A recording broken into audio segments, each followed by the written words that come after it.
بسم الله الرحمن الرحيم. يا أيها المزمل قم الليل إلا قليلا نصفه أو ينقص منه قليلا أو زد عليه ورتل القرآن ترتيلا إنا سنلقي عليك قولا ثقيلا إن ناشئة الليل هي أشد وطئا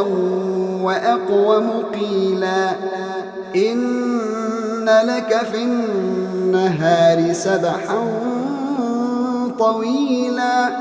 واذكر اسم ربك وتبتل إليه تبتيلا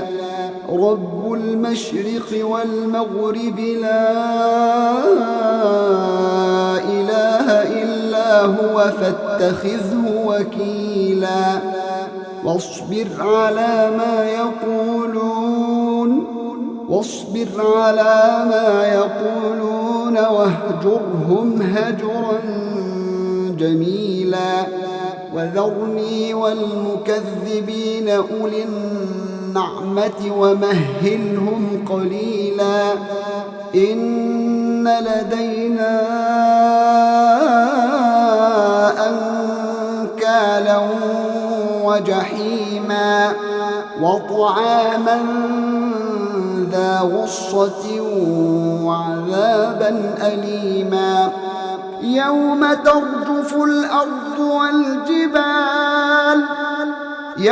ترجف الأرض والجبال وكانت الجبال كثيبا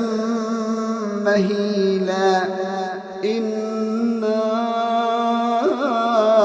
أرسلنا إليكم رسولا شاهدا عليكم كما أرسلنا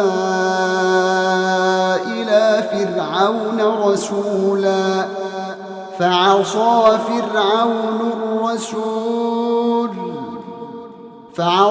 فرعون الرسول فأخذناه أخذا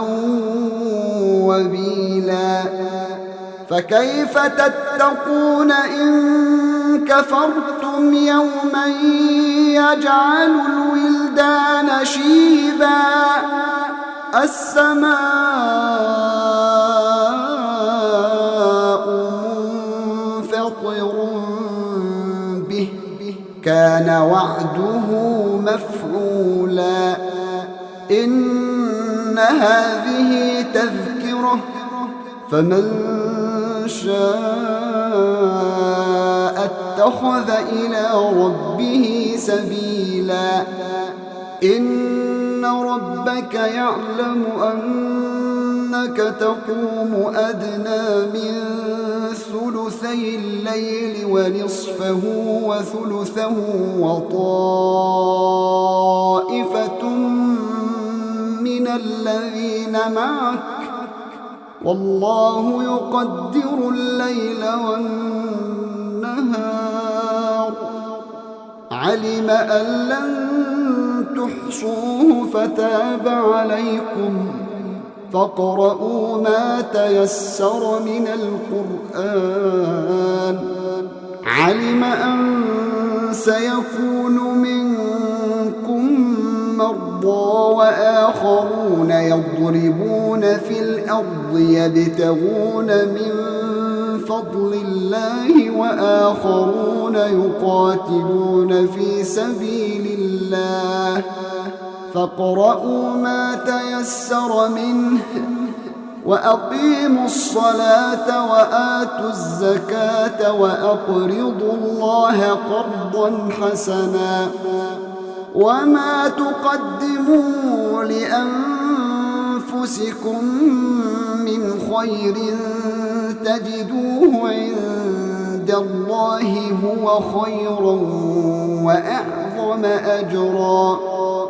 واستغفروا الله